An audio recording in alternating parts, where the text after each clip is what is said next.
Why is this such a big deal?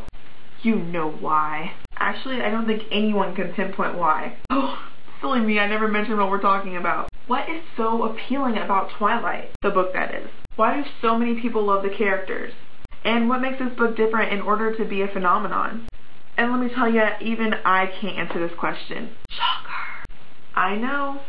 But I'll give you 3 main points. The first one, it's basic. It has a basic plot, it has basic characters, basic timeline, just everything is in the box basic. A lot of books, teen ones that is, have a lot of potential in so many ways, but they tend to fail in 2 ways. One, they go on and on and on and on and on until they forget what they're talking about. Number 2, they're a little bit too embellished, which sounds weird because it's a story, but they're too embellished. If you don't get what I'm saying, here's a little visual. A lot of teen books end up being like this, you know, a 1,000-piece puzzle that's basically a whole bunch of woods and everything looks the same and it's just complicated for no reason, and you just give up. Whereas Twilight is more like this, a 70-piece puzzle that's of the Powerpuff Girls. Don't ask me why I have that. It's just basic and it's fun to look at and it's bright and basic. Do you get what I'm saying? 2. Second thing is balance.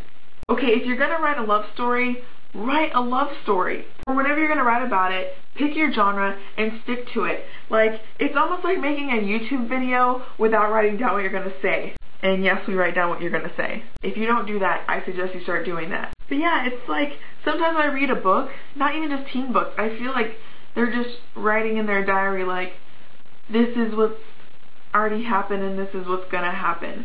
Okay, I know I'm not a New York Times bestseller or anything, but I know how to write a story. It's 3rd grade basics here, maybe even kindergarten. Before you write anything, you have to have a purpose and you have to have that like drive behind it. And you have to have an outline. It's brainstorming, people. Which brings me to my 3rd thing, passion. Stephenie Meyer is seriously an amazing storyteller. Just when she talks, I met her so I can acclaim to this, you're just kind of in awe of what she's saying because how she places her words are just like phenomenal. And I think that's why her books are so addicting, is because of her storytelling. Yes, she's a good writer. Yes, she has amazing stories, amazing plots and everything, but her storytelling is what seriously brings it together and what makes you fall in love with everything. And just, I really think that the amazing storytelling is not only a gift, but it's fueled by her passion for her story and for what she's trying to get across to you. She had a dream about Twilight. She was driving down the road on a desert with her husband and son when she wrote her 2 books, which is The Host and Twilight. And there was something that she experienced to write that book. It wasn't like, I want to make a bestseller. Let me see who I can copy. I honestly think that the reason why she is so famous is because of what she's already said. She writes for herself. Going back to the passion thing, when her characters feel passion, you feel passion. Her characters are hurt, you're hurt. Like, it's like watching a movie, and I really just, oh my gosh, like, I really think that that's why she's just phenomenal, and I think that's why this book is such a big deal. It's like everyone's book. Like, it's Stephenie's book, but it's like our book as well. Like, we want this book to sell as much as Stephenie wants it to sell. We want the movie to do as well as she wants it to do well. And I think that that's what keeps the Twilight phenomenon just amazing. Okay, so I just finished this book, which is Wicked Lovely by Melissa Marr.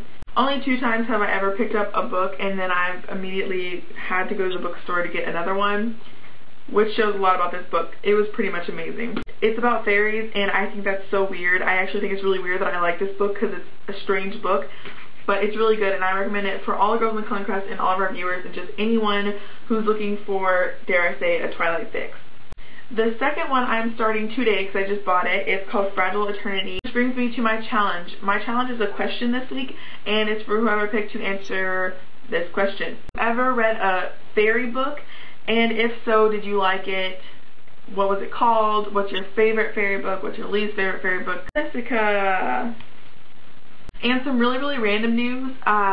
I'm actually going to be Miss Wednesday next week, not for the TheCullenCrest, but for Team Twilighter, which is like, whoa! Twilighter, I will link it in the sidebar. So I will see Katie tomorrow, and I'll see everyone this weekend for Twi News. Hopefully we'll have some Twi News that's actually vlog-worthy.